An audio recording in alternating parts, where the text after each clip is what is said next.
Welcome back to the Late Late Show. My next guest is a former Wigan Warrior who switched codes and swapped countries to lead Ireland to back-to-back Six Nations wins, a Grand Slam, multiple Triple Crowns, and all the way to an historic #1 ranking in the world. We're delighted he's taken time out to join us tonight, and we're even more delighted he's helped give Irish rugby fans some of the greatest days of our lives. So Andy Farrell's Ireland off to a winning start. Lifted to the roar at the home of English rugby. Shutting out the cake, isn't it? Famous Irish victory. Confidence, they believe in everything they're doing. What a score! Back on top in the Six Nations. They find a way to beat Scotland, and doing so with an historic Grand Slam achieved in the capital. Means there for the taking. A team and a group that has emerged under Andy Farrell to become the world's best.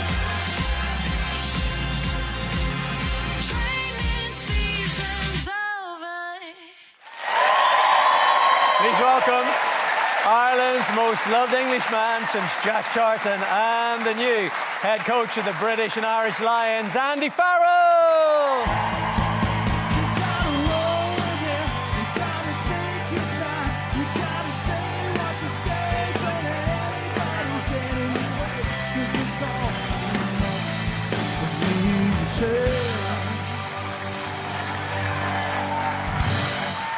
Welcome to the show, sir. Thanks very much. Thanks for having me. Just in from Australia yesterday. You missed the storm, but did you miss the jet lag? Well, I don't know whether it's bedtime or breakfast or whatever. But anyway, I'm glad to be here. Thanks for having me. You walked out, you heard that reaction. I mean, how does it feel to be the most loved Englishman in Ireland? I think Jack Charlton was the man, wasn't he, for that? Look, we've been here for 10 years now, and we couldn't be in a better place, you know, as a family, to live here in Ireland and be so welcomed is a dream come true for us all. So very, very privileged. And you're saying you've been here now for 10 years. I mean, does Dublin feel like home for you and the family? It definitely does. It definitely does. 10 years is a long time, isn't it? You know, young fella in school there. So loving life, yeah, it's very easy place to live. Because of the people, that's what it's always about, isn't it? You began your career in rugby league, not union, when you were swapping over. How big a decision was that? Yeah, it was obviously a big decision. There's always big decisions to be had, but unless you take one of them, then you'll never know, or you'll never grow. So one of the main reasons for swapping over was to do something different and test ourselves, not just me personally, but us as a family, to move from the northwest of England down to London.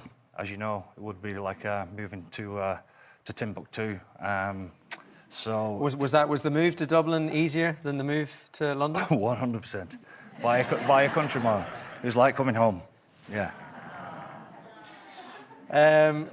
Look, you can feel the love for you. You know, we're delighted to have you here. Was coaching always part of the plan for you from the get-go? I think so. Yeah. I was the type of player that wasn't somebody who had unbelievable footwork, speed, ability to beat people, etc. My way of doing things was always about the team and strategy and planning and the execution of that, obviously. So hence being a captain throughout my career. And then, you know, I've had some unbelievable coaches, some bad ones as well. You learn from them all. I've wrote plenty of stuff down. But at the end of the day, I think the main thing is taking all that knowledge and putting it into your own self, and how that applies is very interesting to me. You're talking about the good coaches. We'll maybe get you to name some of the bad ones in a bit. 3 years under Joe Smith. What's the difference between being part of a coaching staff and taking on head coach? Is that a big jump? Yeah, it's very different. I mean, as an assistant coach, it's exactly as it says on the tin. You've got to assist the team in the way that the head coach wants the direction of the team to go in. And then when you get into the head coach's role, you think it's just about the coaching, and it's nothing. It's nothing like that at all. I would say it's 20% of it is in the coaching. Most of it's in the managing of the people in and around the staff, so that they're able to be the best self as well. So took some getting used to at the start, but absolutely loving the job, loving life in Ireland. You were coaching with England before you came to Ireland. Was head coach with England, was that ever part of the plan? No. No. Really? Well, because wherever you are, you're just trying to do your best job, and if you're doing a good job, then things tend to come your way, as you know. So sometimes when you're not doing a good job, you're still here.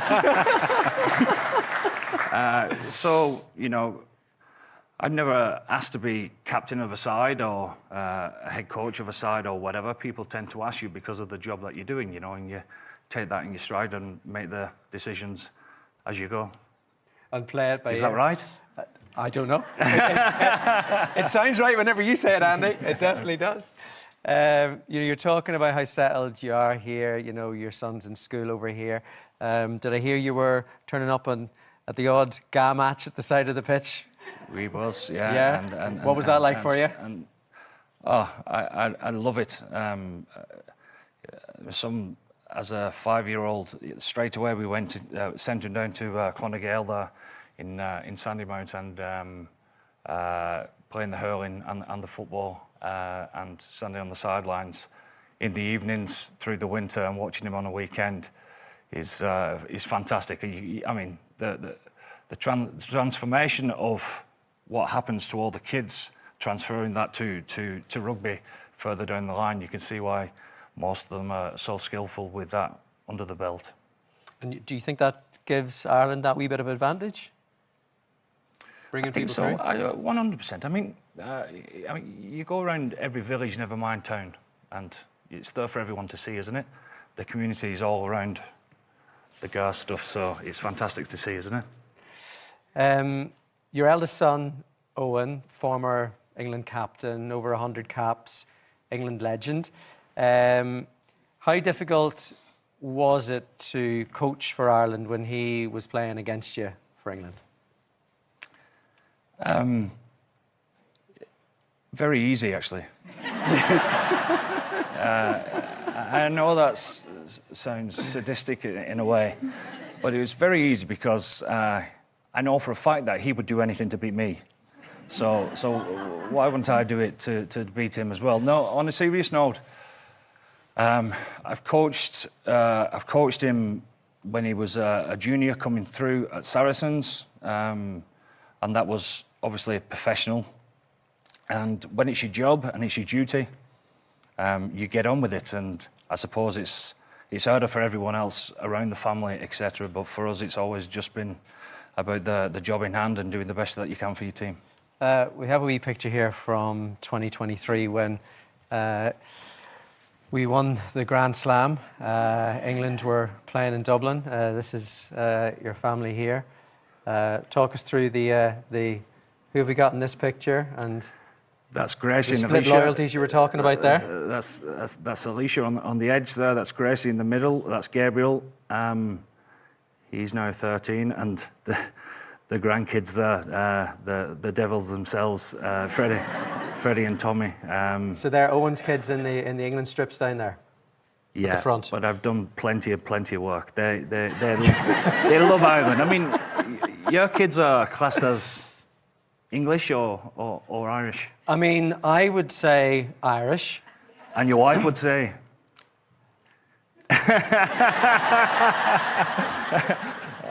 And what happens come game day? What happens come game day is that we've kind of made an agreement where when it comes to rugby, they support Ireland. And I allowed her to they can support England if they want. So just the best teams, is that what you're saying? Well, I realised I was doing something right whenever... I'm joking. I realised I was doing something right whenever Ireland got beaten by England in the soccer recently, and my eldest son went, "Dad, how did we lose that?" So it's... You're winning. Yeah, we're winning. We are winning. So for your wife then, for Colleen, whenever she sees, Owen playing for England and you managing Ireland, does she just stay out of it? I wouldn't say stay out of it. She can't win though, can she? She can't win, and that's the hardest job, isn't it? She must go through hell, really. Somebody's over the moon and somebody's down in the dumps. So I suppose she's got to wear two hats. No, fair enough. You have given us so many highlights over the years. The series win in New Zealand, Grand Slams, #1 in the world. For you, what's the personal highlight, or do you have one? I do and I don't. It's putting yourselves under pressure and seeing how you perform under that type of pressure, which is the delight at the end of the day. So trying to realise which is a massive opportunity and a big opportunity to try and jump at and be out of your comfort zone. And if you can swim in that type of environment, then those are the satisfying ones. So, a Grand Slam's hard to do, very hard to do. So always delighted if you're lucky enough to be involved in that type of thing. Backing it up last year is tough because everyone's chasing you again. Putting ourselves under pressure with the type of tour that we had in New Zealand with the extra games, and nobody wins a series out there. So all those type of things are big opportunities, and they satisfy you when the plan obviously comes together. I mean, high-level sport, there are wins, there are losses, there are highs and lows. How difficult was it to pick yourself up after the World Cup and that loss in the quarterfinal? It wasn't. It wasn't for me, honestly, because I was proud of them. I was proud of the performance. Not everything goes your way. We had a poor start, and a good side in New Zealand tend to start pretty well anyway, which we had been pretty good at throughout the tournament. But we found a way to come back. Could have, would have, should have type thing. Bounce of a ball, penalty here and there. And I know the ifs, buts and maybes, but at the same time, we was in with a shout. And somebody wins, somebody loses. I'd be disappointed even more so if we didn't turn up and perform. I'd be gutted as far as that's concerned. But we did. Not perfectly, because that doesn't happen anyway, in life really. Nothing's perfect. But we found a way to get ourselves in a position to win. So if you can be honest with yourself and see the reality of that, then the only thing to do anyway is to be honest and then push on forward. And that's what it's about. It's about, you guys as a team and the respect that you have. That's all it's about. As a group. It's just about the team. It's with the Irish guys, 100%. It's the main thing that sticks out. There's no egos whatsoever. It's always just about the team and everyone giving themselves to that. And when you feel the power of that, then it makes you proud to be involved. Some give a wee bit more than others. Can you talk us through this? This is a little portrait of your good self. If you can tell us where, what is this, and where is this glorious image of you, Andy? That's on Mac Hanson's leg.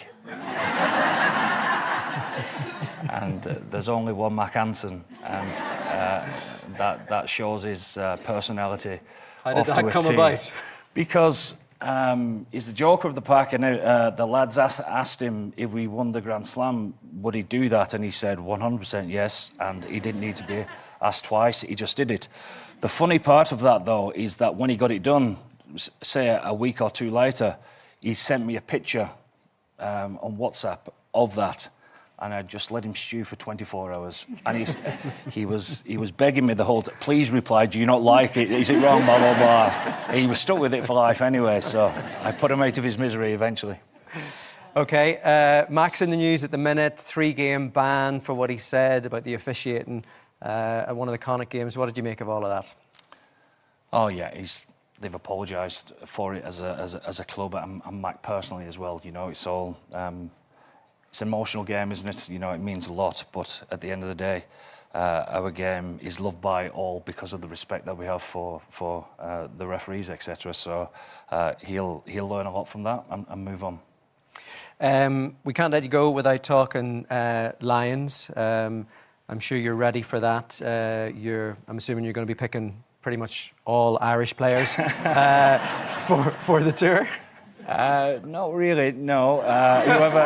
Whoever deserves it. That's always the job of a head coach. You know, everyone always asks about the difficult decisions to be made, but it's my job to do the right thing by the team, and the team that I'm going to be coaching in the summer will be the British and Irish Lions. So I'll be intrigued. I'll be intrigued to watch from the sidelines. It's a bit different for me.